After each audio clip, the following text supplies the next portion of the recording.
Anybody have plans for the weekend besides homework?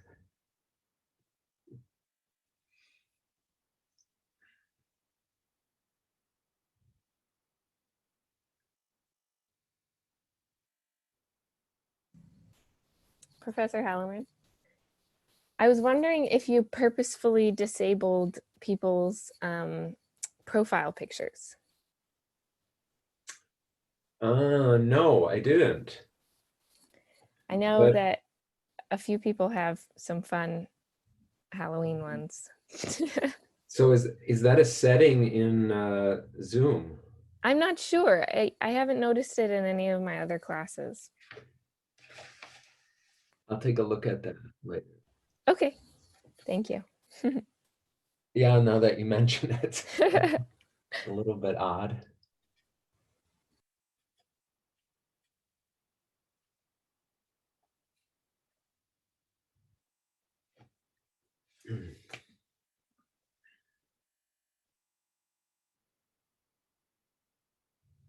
Maybe that's the default setting now, that it's like that, and you have to change it.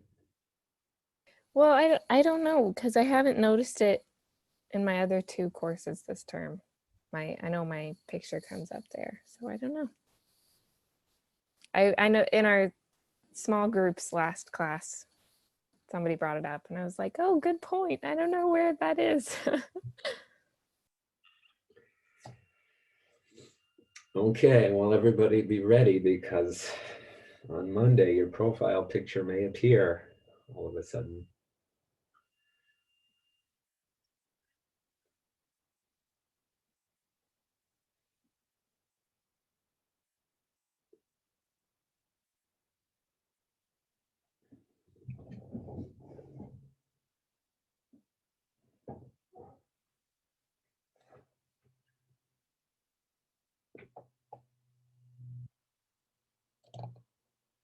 Were we supposed to have like a substantial amount of questions and comments on the form that we turned in? Substantial. Well, I guess I do expect substance. So, how many? I think in the guidelines I said, didn't I say 3 or something like that? Or no? I guess I didn't actually see any. I just saw the Dropbox. Yeah, maybe I didn't put a number. There were some guidelines someplace on D2L. Wait, I have a question. Were we supposed to put the questions/comments in the assignment section? Because on the sheet it says, I thought discussion, which is why I was like looking for the discussion post this entire week and being like, where is it? So yeah, there's not I think the place to put it, what I think I did is I put the assignment in the week to week thing. So we're in week 3. So I believe in week 3, like where you see the lecture slides and the readings in the content area, I think that's where it is on D2L. Well, I'm sorry for whoever's in my group because I didn't put any questions there. Well, the questions are for me primarily. The questions that you put there are for me. So you prepare questions for your group and to bring to your group. So they don't have to read them beforehand. Okay. So the D2L box is for me to see the questions and comments that you had. The small group discussion is for a chance for you to say the questions or comments. Okay. Well, then I'll just, I guess, put it in here real quick. Okay, so on Monday, there's 2 chapters from a textbook. One is an introduction to conversation analysis, which is a method that we're going to be learning about and using for the term. And the second one is about the transcription conventions to use when doing a transcription for conversation analysis. So the second chapter is a quite, it's not really a whole lot of reading. It's more detail about transcription conventions, and it's a good reference. And then Friday, reading from Shegloff, and we'll have the same discussion format with different discussion leaders, and then also the transcript to bring to class, to use in class next Friday.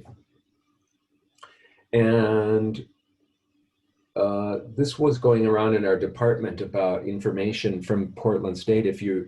If they have different technologies that students can borrow.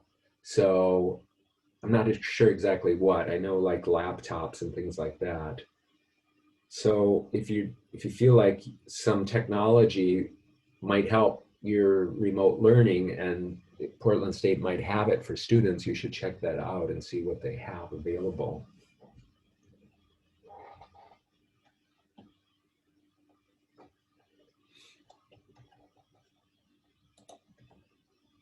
So today, this is the plan. I want to have you spend 20 minutes together discussing this article by Desjardins. And there will be a discussion leader in each of the groups. And the point of the small group discussion is so that a number of voices can be heard and you have the opportunity to discuss in a setting that's a little more easy than 26 people or so. So I think a reminder is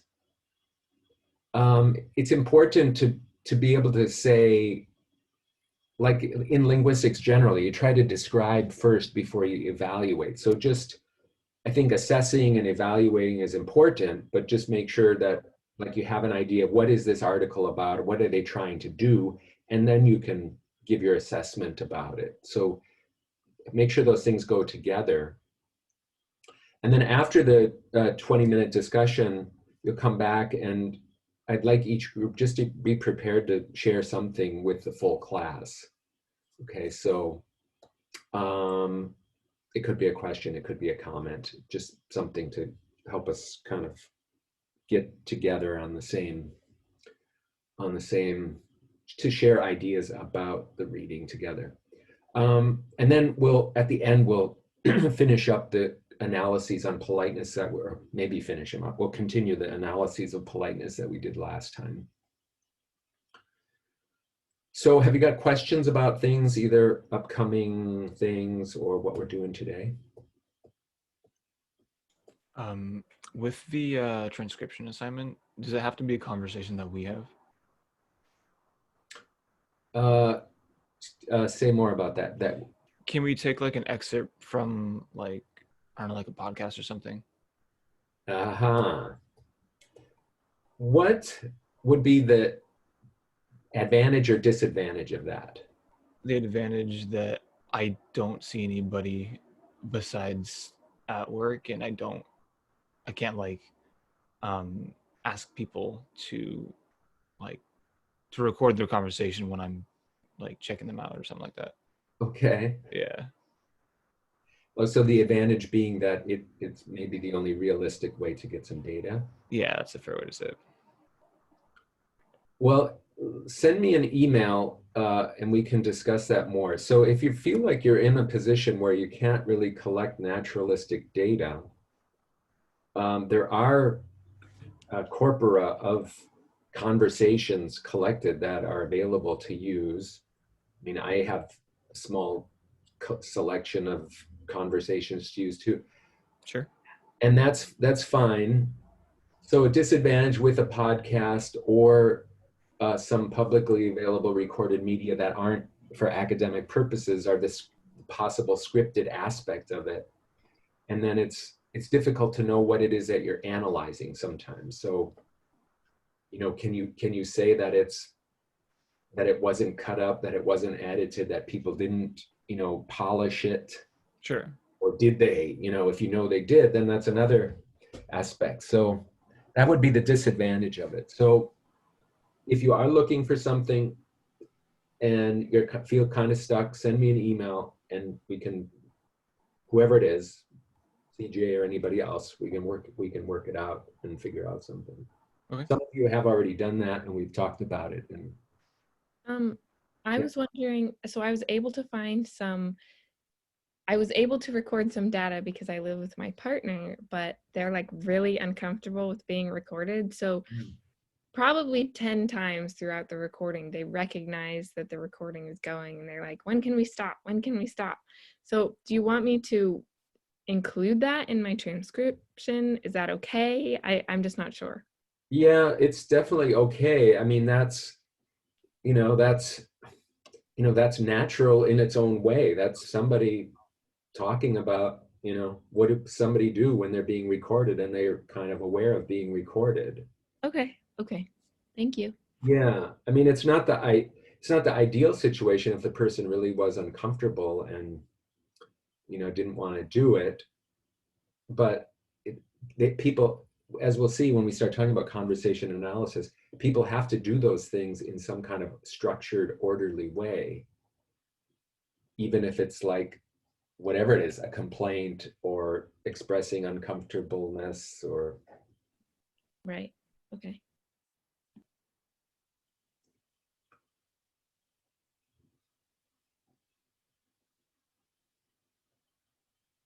other comments about that or questions about the data.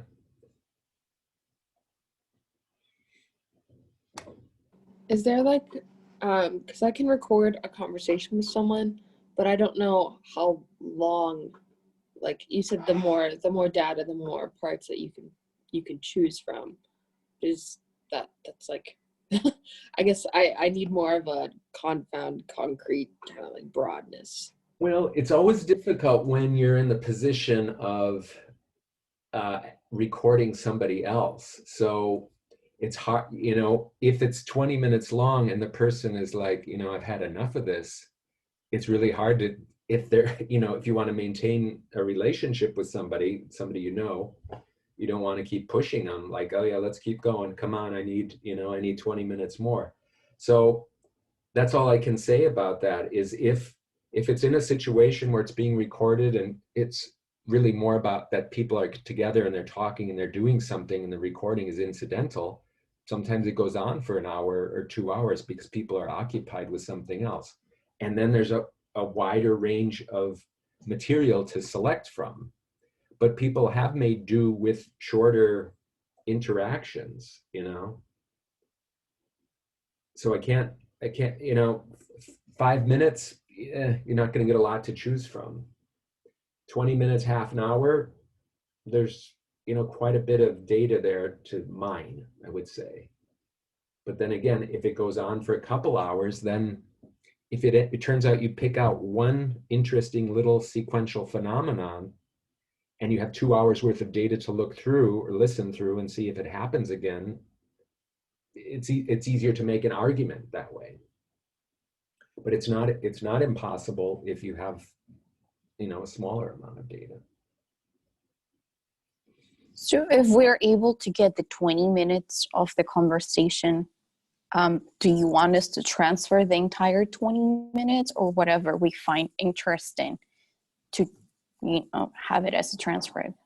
Well, for the first assignment, I believe I said 3 minutes. So that's a starting point. And you might as well do something that's interesting to you when you select those 3 minutes. Rather than just, tape starts, you start transcribing. I would listen through it and say, where's an interesting part here that I want to transcribe? Does it have to be 3 consecutive minutes, or what if we notice something happening that we would want to use at different parts in the recording? Yeah, that's a good question. I would say for the first assignment, do 3 consecutive minutes. For later analysis, it will be fine to pick out different parts to transcribe, just parts of. But there is an advantage to having at least 3 consecutive minutes, because you'll see sometimes it just helps to make a case for what's happening one place if you can look back a minute or 2 minutes.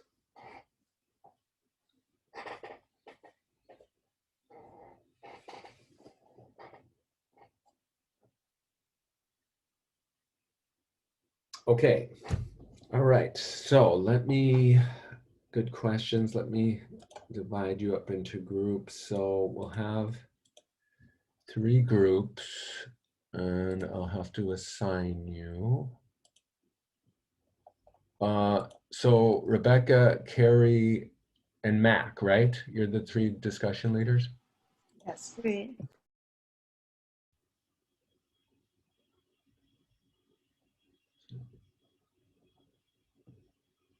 Oh, 24, 8.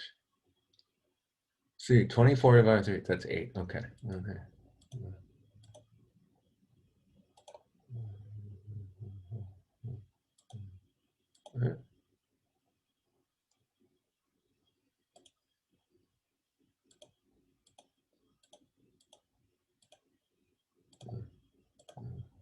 Okay. Pardon my muttering. Okay. I think you're all assigned there. So I will bring you back in 20 minutes. If you have a question that you really feel like is a problem and a stumbling block, you can call me into your room, but usually it works that your group can solve the question, at least for the moment, and if it remains, we can discuss it later. Okay, I'll see you later.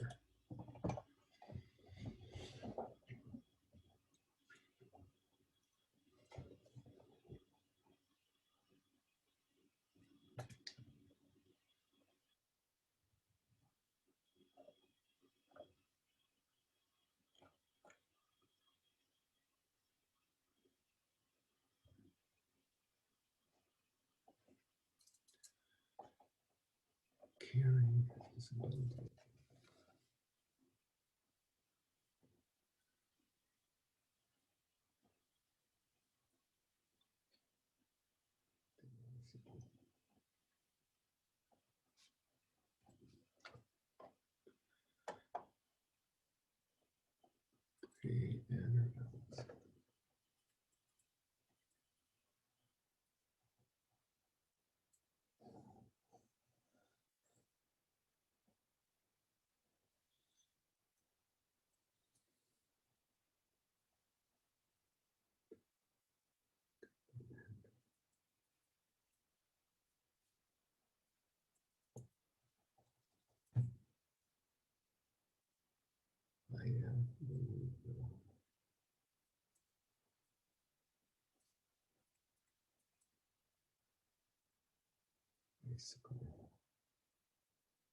Hi, did you get kicked out? Yes, I did. Well, more like I lost my Wi-Fi by accident. Well, not by accident. They're like doing some stuff with their Wi-Fi. Okay. So I'm in the group with May. No, is it? Maya, Mac. Yeah, I think I wrote you down. Yeah, You're in Mac. the group too. Yeah. Okay. Try putting you back there.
Okay.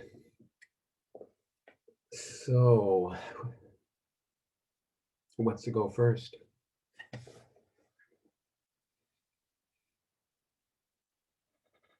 My group was wondering, like, if there has been more research similar to this done in the last 5 years since it was written. We were kind of surprised, like in the article, it made it sound like there hadn't been a lot of prior research done. So we were just wondering, like, if there is more. I don't know. I don't know of any. Yeah, I mean, I haven't seen any, and I did a search for it. So you're talking about on children who speak African American English? Yeah, or even other dialects of English. Different dialects? No, no. Okay. That was one of the questions we had that kind of came out of this, is how do we how finally do we categorize? If we're going to go with this, aren't differences in regional dialects important as well, and how do we take that into consideration, and how do they overlay? Right. It's very difficult to make discrete boundaries in the language that people use. Yet we know that there are differences, and there are documented differences. But when you get to the edge, it's very blurry, and one goes over into the next. So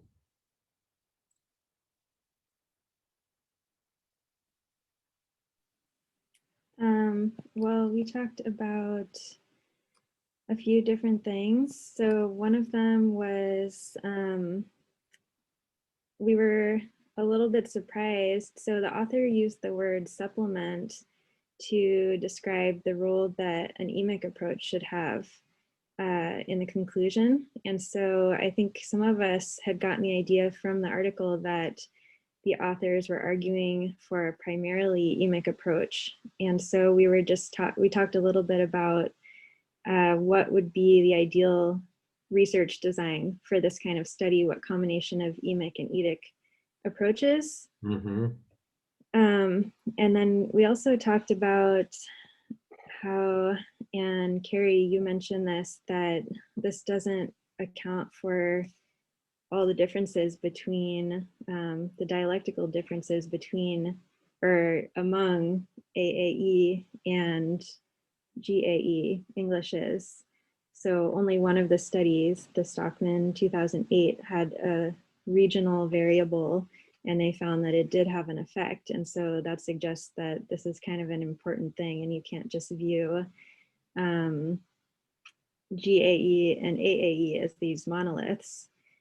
And then we also talked about the fact that, well, this was kind of the point of the paper, I think, but that the white GAE child's developmental process is the norm in this research, and everything else is assessed in comparison to that. And so we were wondering what would happen if you flipped this and used the taxonomy, the AAE taxonomies that were given in this paper on white GAE speakers, and what would be the result of that.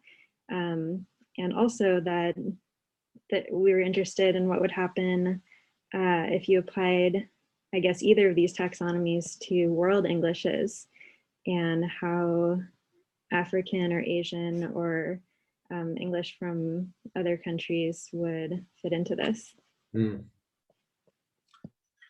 Yeah. Well, the world, from the perspective of these authors, the world Englishes question may be less relevant because they're working in departments. Like at Portland State, the department is called speech and hearing, but in different universities, it's called different things. Sometimes they're called communicative disorder departments.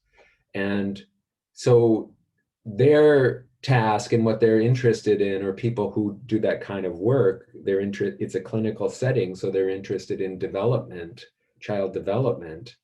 and to be able to track child development, and in this case, the appropriate use of speech acts. So, right, switching it around and saying there's a different baseline, or the baseline is African American English, and then measuring kids who aren't using African American English, that would be a great question for the clinicians. Yeah, that was a big part of our discussion too, is what's the norm setting going on here and why is it going on that way? And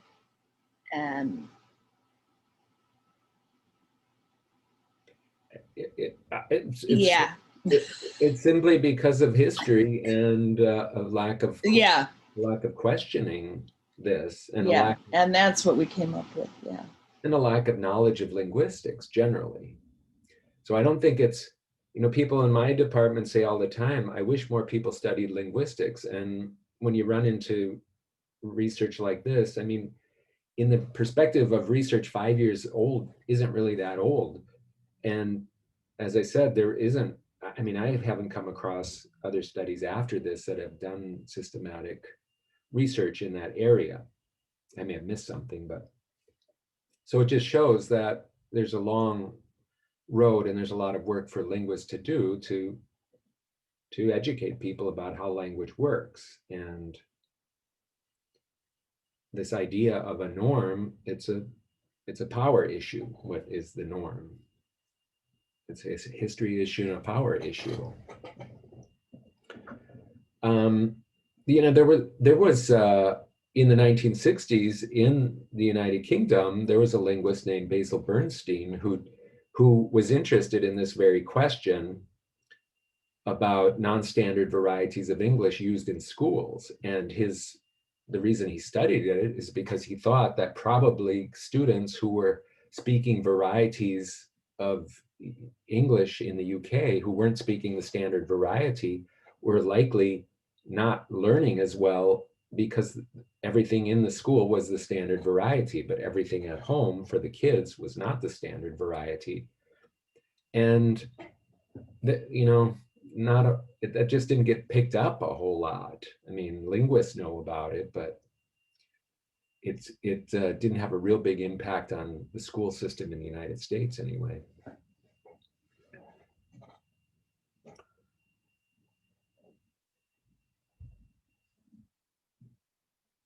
Other comments, questions?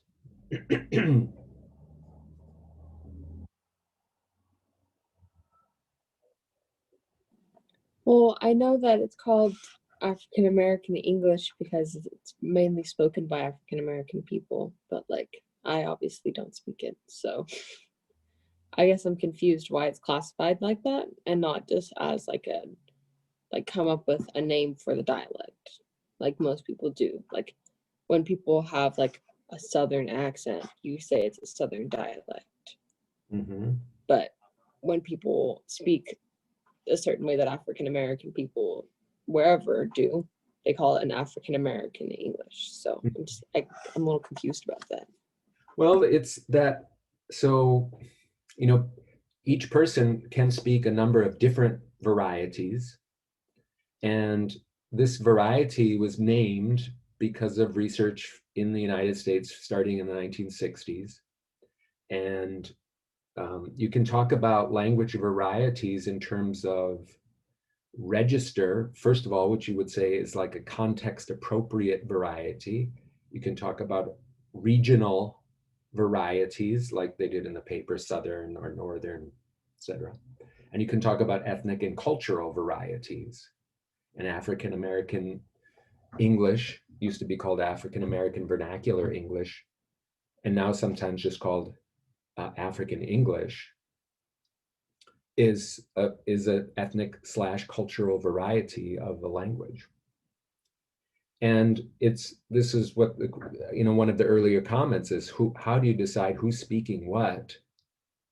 And I mean, it has to be up to a speaker to how they identify. And if somebody's using particular varieties that have been identified in that variety of English, you can say they have some features of this particular variety.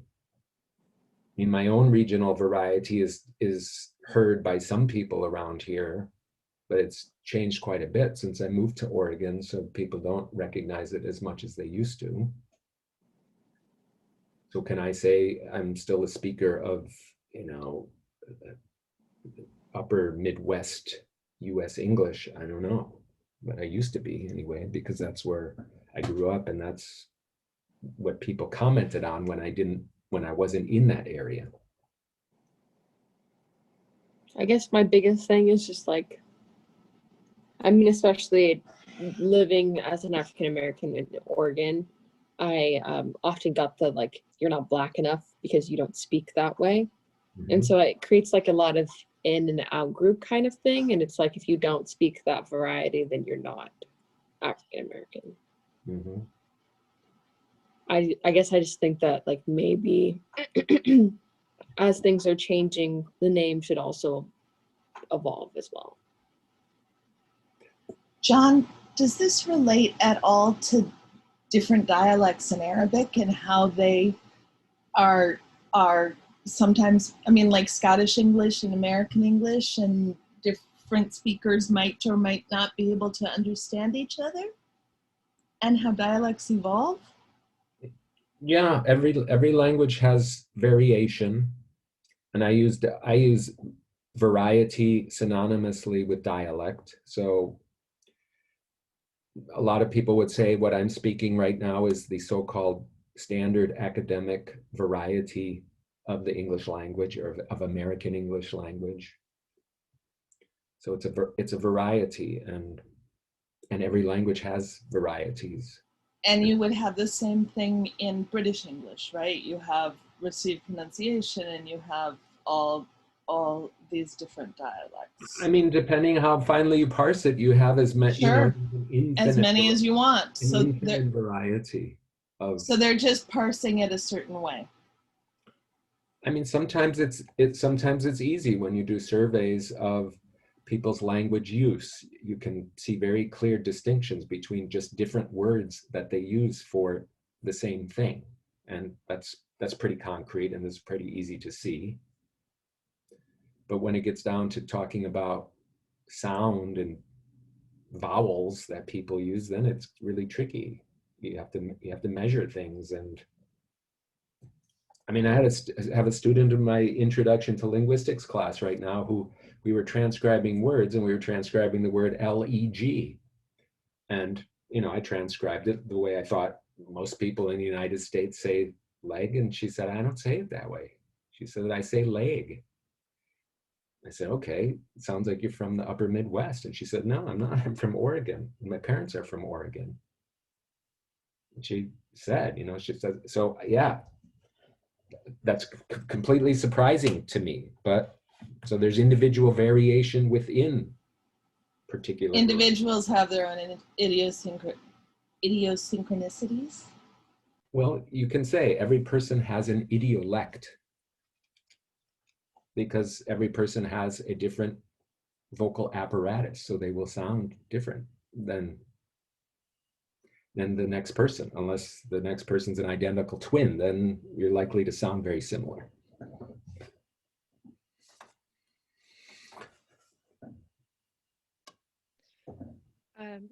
My group talked about etic and emic approaches and realized we're still kind of a little fuzzy on that. Do you think you could talk about them a little bit more? Yeah, that's a great question. So this started by a linguist named Kenneth Pike, and these are I guess you would say clippings of from the words phonetic and phonemic. So emic comes from phonemic, and etic comes from phonetic. So if you remember how phonetics and phonology work, that phonetics is just the outsider's perspective of sounds. You're just describing sound, any sound of the languages of the world. But when you start talking about phonemes and a phonemic perspective, you're talking about within the system. So it's like the insider's understanding of the sound. It makes the insider being the people who are speaking that language, they understand that this particular sound makes a difference in meaning because in that language it does. So that's the insider perspective. So the eidetic perspective on research is kind of like the outsider, objective, normative, quantitative kinds of studies. So you isolate variables and then you count them up, and then you try to make generalizations because you have a lot of instances, and then you look for patterns. So that's in this research that they were discussing, the eidetic research. They took a formula, said, here are speech acts for English, American English, general American English. Here's the framework, the theory. Let's count them up. We'll record these kids talking, and we'll count how many they did and what they didn't do, and then we'll do statistics, and then we'll make a generalization. So the authors suggested, well, okay, that's fine for what it is, but they started with these categories that don't really seem to fit the language use of the African American kids. So we should do some more kind of smaller scale qualitative research, looking at details and trying to get the perspective of the insiders, the people themselves, how they're using and understanding speech acts. So yeah, so when you think about medical research and double-blind tests for drugs, that kind of stuff, that's eidetic, that's the typical eidetic perspective, eidetic approach. And you can do that in linguistics, but it's hard to isolate variables in linguistics the way it is in the physical sciences. Thanks.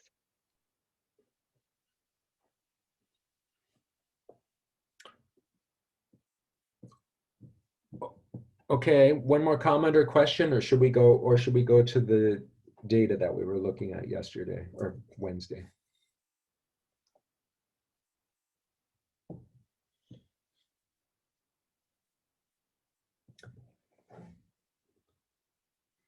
Yeah, so I chose this article because it does talk about speech acts, and we studied speech acts, and it is talking about eidetic versus emic approaches, and we're going to be moving towards doing our own kind of emic analyses and then reading papers that are more emic in approach. So this is a kind of bridge. And then it brings up these good questions that you all asked about, well, like, what about different varieties and whose variety counts? And when you analyze your own data, that will be a question. And it also suggests that maybe that's a good reason to be collecting your own data, because you have more of an idea of what variety it is that's being used.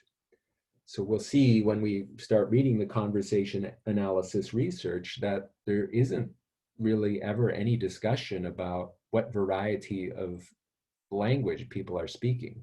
The assumption is if they're speaking French, it's just French. If they're speaking English, it's just English.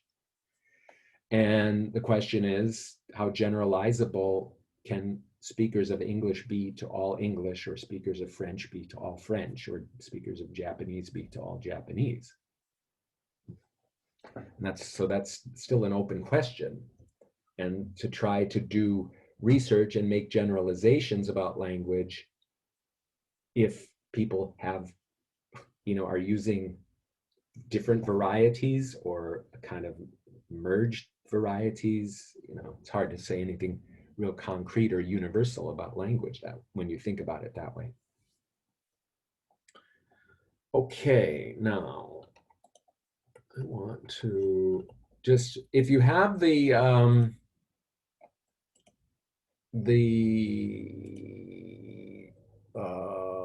sheet that I sent out last time, that's where the data are that I want to focus on. I can send it again in the chat.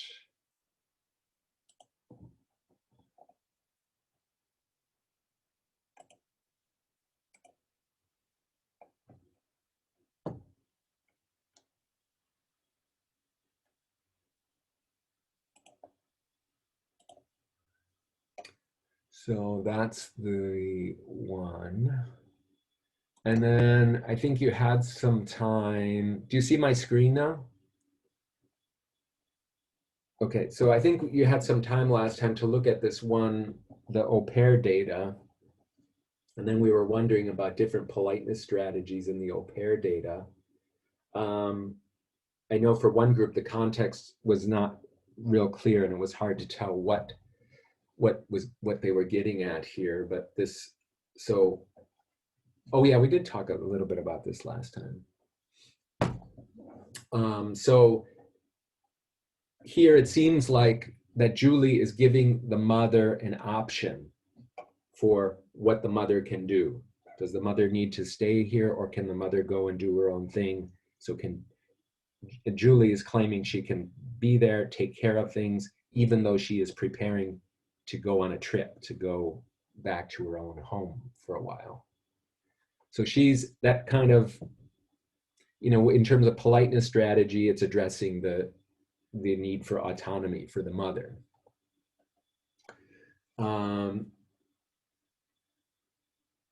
So this is interesting, and this also gets into the difficulty about doing an analysis in a different language. So we're using English to analyze French. And the way this is transcribed, yes, but still you need anyway to prepare your stuff calmly. You know, that translation, to prepare your stuff calmly, to me it sounds, it doesn't sound idiomatic to me. It sounds odd. But I don't know about French. If in French that sounds odd, and the person who translated this, Simona Peckerick-Döhler, if she was translating it in a way because the French sounded odd, or because that's just the way she translated it.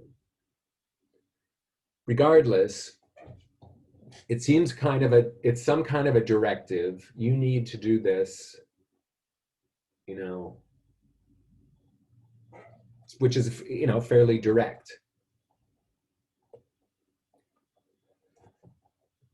And then there's a second offer. So Julie continues, no, you know, I can manage it, you know.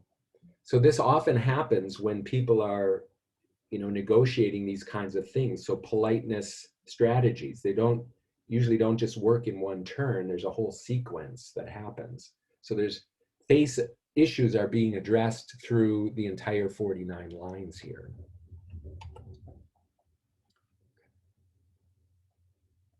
And then a second refusal and an offer.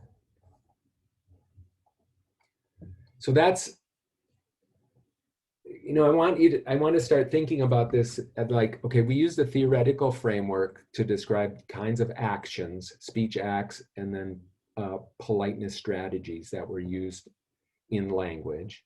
And sometimes it's easy to pick out things in the data that fit the model pretty well, and sometimes it's a little more difficult.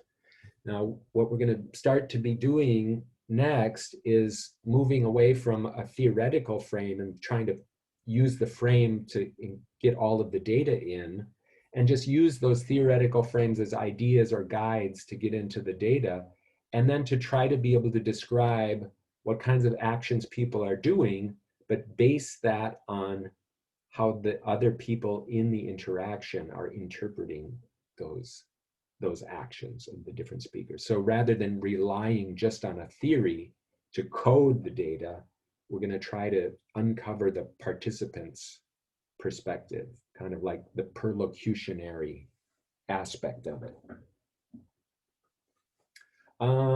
Then there was this one last one here that this came up, I think this was the early 2000s when this happened. So there was a particular Catholic bishop who was known to be somebody who denied the Holocaust. And then after there were enough news reports of it, he made an official apology. And this is what the apology was. So my question to you is, when you look at this, does it include these features, 1 through 5 here, does it include these features of what apologies are supposed to be, or what research shows that apologies do. And where do you see these features? And is there anything special about him? So he says, I regret having made such remarks. If I had known beforehand the full harm and hurt to which they would give rise, especially to the church, but also to survivors and relatives of victims of injustice under the Third Reich, I would not have made them. The advice of senior members of the Society of St. Pius X have persuaded me of my responsibility for much distress caused. To all souls that took honest scandal from what I said before God, I apologize. So I would argue this is not a felicitous apology. So the question is, how can I make the claim that it's not a felicitous apology?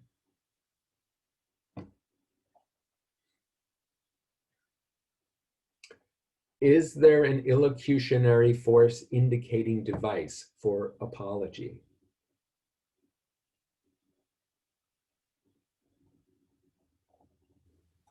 Yeah, he says, I apologize. Says, I apologize. It's right there. I apologize. Okay, so that part's there.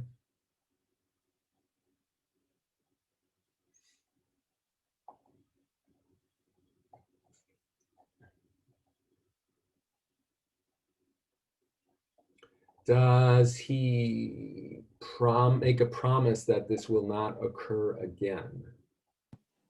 No. No. And it also kind of seems like he's doing it because he was caught, not because he was actually sorry. Okay. Where do you see that? Well, I was reading what you read, the Catholic bishop was on record denying the killing of Jews, and then it kind of just how it sounds, I guess, when you read it. Like when politicians say something that they shouldn't, and then the media lashes back and their team makes them apologize. Okay, so I agree. It sounds like that. Now I want to know what linguistic evidence do we have for that? Because Line 1. Okay, so what about line 1? Line 1 says, I regret having made such remarks that people already criticize. Yeah. So he knows that he did wrong. Okay. Or line 4. I think it's in line 1. Well, line isn't line exactly. If I had known the harm and hurt they would give to all these people, like it's there. That if is really funky there. Okay, but so I mean, sorry, go ahead. No, you go ahead. I was gonna say, but in line 4 and 5, he said that he would not have made what he said, but the advice of senior members of the Society of St. Pius X have persuaded me of my responsibility, blah, blah, blah, blah. So it's like him saying that it wasn't like have persuaded me is the big part, I guess. Because if you need persuading, that means you didn't do it. You did it with your own volition, knowing everything. So I think that is important. Persuaded, he didn't do it. He was persuaded to do it. I also agree with this. What is this if doing here? If I had known beforehand. Not being conscious about something. Okay, Daniela, go ahead. Say that again. I think you're breaking up.